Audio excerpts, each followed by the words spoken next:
Video like जरूर कर लीजिए और ऐसे वीडियो लगातार फ्री में पाने के लिए चैनल को तुरंत सब्सक्राइब कर लीजिए और बेल आइकन को जरूर टैप कर लीजिए ताकि आगे भी सारे वीडियो आपको मिलते रहे। यूट्यूब में फॉलो करते हैं तो प्लीज ये वाला फ्री टेलीग्राम चैनल जरूर ज्वाइन कर लीजिएगा। सारे नोटिफिकेशन सारे अपडेट यहीं पे आते हैं, ध्यान रखिए।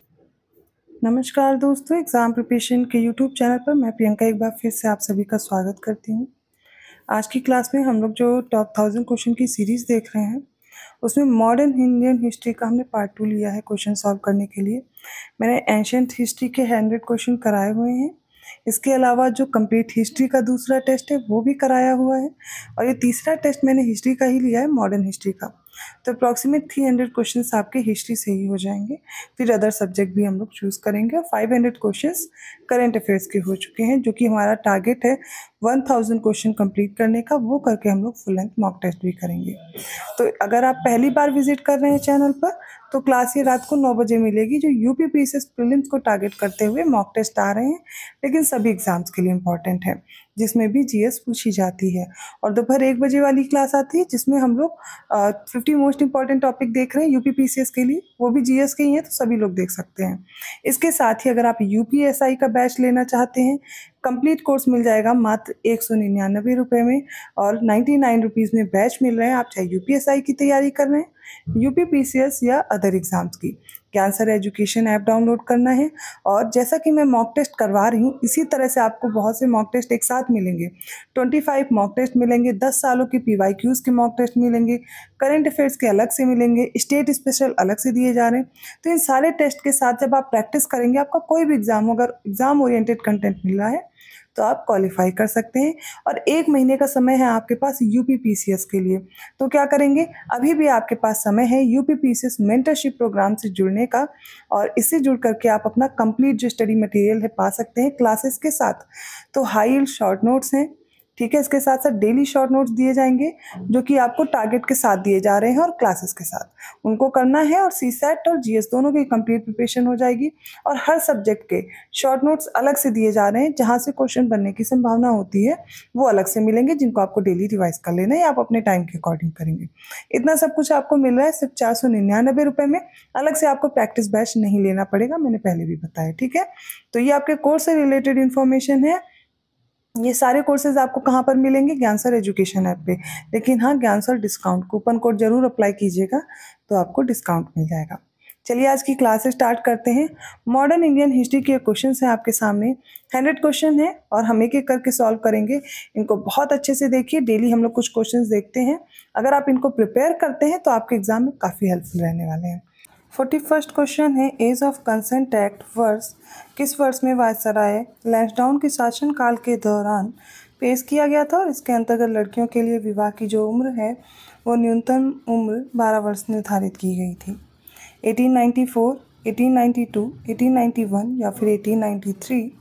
और इसका करेक्ट आंसर ऑप्शन सी 1891 में एज ऑफ कंसेंट एक्ट आया था।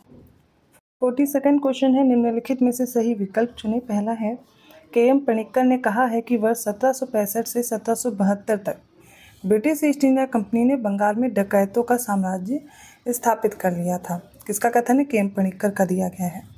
सेकंड है, हैदराबाद के स्वतंत्र राज्य की स्थापना 1724 में चिनकिलिच खां द्वारा की गई थी। इसी को निजामुल मुल्क की उपाधि दी गई थी। नेक्स्ट है, अंतर्जातीय विवाह के संबंध में नेटिव मैरिज एक्ट ये कब आया, 1872 में वायसराय नॉर्थ ब्रुक के शासनकाल के दौरान पेश किया गया था। इनमें से कौन से स्टेटमेंट करेक्ट हैं, और ऑप्शन डी सही होगा क्योंकि तीनों स्टेटमेंट सही हैं। 43rd क्वेश्चन सामने है, निम्नलिखित में से सही विकल्प चुनना है। 4 स्टेटमेंट हैं, चारों को देखिए। मेयो कॉलेज की स्थापना कब हुई, 1875 में अजमेर में दिया गया है। 1857 का विद्रोह, इस समय गवर्नर जनरल कैनिंग था और इस समय कैनिंग ने इलाहाबाद को आपातकालीन मुख्यालय बनाया था। मदारी पासी का संबंध किससे है, उत्तर प्रदेश के किसान आंदोलन से। ये किसान आंदोलन 1921 से 1922 के बीच का है। मदारी पासी और सहदेव थे इनके साथ। अवध प्रांत के किसानों के लिए एक हित में एक आंदोलन चलाया गया था, उसी से संबंधित थे। तो जिस तरीके से मैंने बताया आप समझ गए होंगे कि चारों स्टेटमेंट करेक्ट हैं, ऑप्शन डी सही है। 44th क्वेश्चन देखिए, सही विकल्प चुनना है। पहला है, सदगुरु दास बनर्जी द्वारा राष्ट्रीय शिक्षा परिषद की स्थापना 15 अगस्त 1906 को की गई थी। सही दिया गया क्योंकि इस समय स्वदेशी आंदोलन चल रहा था और यहाँ पर राष्ट्रीय शिक्षा परिषद की स्थापना होती है। नेक्स्ट है, वेलेस्ली ने स्तंभदारी बंदोबस्त की प्रथा शुरू की थी 1793 में। तो 1793 में स्तमरारी बंदोबस्त प्रथा का प्रारंभ हुआ था, लेकिन इस समय कॉर्नवालिस था। 1764 में हुआ था ना बक्सर का युद्ध, इस समय नवाब कौन था? मीर जाफर। बिल्कुल सही है।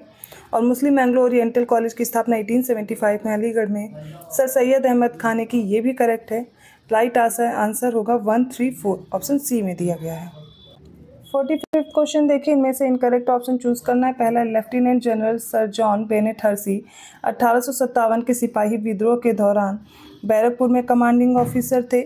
बी है, गवर्नर जनरल वॉरेन हेस्टिंग के शासनकाल में चार्ल्स विल्किंस ने श्रीमद् भगवद गीता का प्रथम आंग्ल अनुवाद किया, जिसकी प्रस्तावना किसने लिखी थी? स्वयं वॉरेन हेस्टिंग ने लिखी थी। सी है, 1857 का जो रिवोल्ट है इसे प्रथम स्वतंत्रता संग्राम और इंडियन म्यूटिनी के नाम से ब्रिटेन में जानते हैं। ऑप्शन डी इनमें से कोई भी गलत नहीं है। राइट आंसर ऑप्शन डी होगा। 46वां क्वेश्चन है, निम्नलिखित में से इनकरेक्ट ऑप्शन चूज करके बताना है। पहला, अखिल भारतीय व्यापार संगठन कांग्रेस का गठन 31 अक्टूबर 1920 में मुंबई में Lala Lajpat Rai, Joseph Baptista, NM Joshi और दीवान चमनलाल द्वारा किया गया था। सेकेंड स्टेटमेंट है, चार्टर एक्ट 1833 के अनुसार भारतीय व्यापार पर कंपनी का एकाधिकार समाप्त हो गया और सभी ब्रिटिश नागरिकों को भारत के साथ व्यापार करने की स्वतंत्रता दी गई थी। ये करेक्ट दिया गया है। फर्स्ट स्टेटमेंट में देखते हैं, अखिल भारतीय व्यापार संगठन जो कांग्रेस, इसका गठन कब हुआ था? तो 31 अक्टूबर 1920 को हुआ था, सही दिया गया था। मुंबई में हुआ है, बिल्कुल सही है। और लाला लाजपत राय, जोसेफ बैप्टिस्टा और एनएम जोशी, दीवान चमनलाल द्वारा किया गया था। पहला कथन बिल्कुल सही है। नेक्स्ट है चार्टर एक्ट 1833, जिसमें बताया गया है कि सभी कंपनी का मतलब कंपनी का जो एकाधिकार है वो समाप्त हो गया और सभी ब्रिटिश नागरिकों को भारत के साथ व्यापार करने की स्वतंत्रता दी गई थी। तो देखिए इसमें क्या हुआ था, एक आया था 1813 का चार्टर एक्ट, ठीक है। 1813 का जब चार्टर एक्ट आया तो भारतीय व्यापार पर कंपनी का एकाधिकार समाप्त कर दिया गया था, लेकिन कुछ स्वतंत्रताएं दी गई थी। चाय और चीनियों के साथ व्यापार को, अफीम भी था, ठीक है, इनके साथ लेकिन व्यापार पर एकाधिकार बना रहा। और इसके बाद 1833 का आता है जिसमें पूर्णतः इनका एकाधिकार समाप्त हो गया। इनमें से गलत विकल्प पूछा है तो गलत विकल्प कोई भी नहीं, लेकिन आप ये गलत कर सकते हैं क्योंकि इसमें दिया गया भारतीय व्यापार पर कंपनी का एकाधिकार समाप्त हो गया और सभी ब्रिटिश नागरिकों को भारत के साथ व्यापार करने की स्वतंत्रता दी गई। तो ये दूसरा कथन गलत हो जाएगा क्योंकि 1813 में ही कर दिया गया था, लेकिन चाय और चीनी के साथ रखा था, इसलिए आप ऑप्शन बी चूज करेंगे, दूसरा गलत है, ठीक है। अगला प्रश्न देखिए, 47वां क्वेश्चन है, 3 स्टेटमेंट हैं आपके सामने। दादा भाई नौरोजी ने वर्ष 1887 में बम्बई में वॉइस ऑफ इंडिया नामक समाचार पत्र शुरू किया था, बाद में से इंडियन स्पेक्टेटर में शामिल कर लिया गया।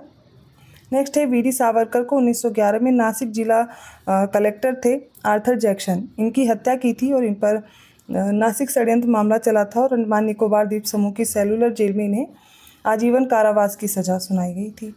थर्ड है, ब्रिटिश ईस्ट इंडिया कंपनी ने वर्ष 1765 में बंगाल, बिहार और उड़ीसा की दीवानी हासिल कर ली थी, यानी वहाँ से राजस्व वसूलने का अधिकार मिल गया था।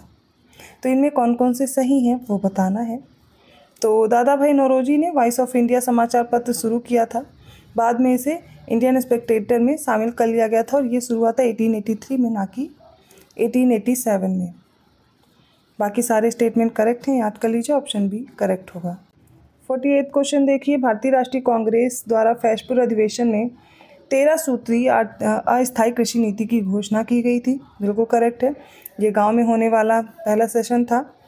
और आईएनसी का जो फैजपुर अधिवेशन 1936 में बंगाल में आयोजित किया गया था और ये फैजपुर अधिवेशन किसी गांव में आयोजित होने वाला पहला सत्र भी था। इसकी अध्यक्षता किसने की? जवाहरलाल नेहरू ने।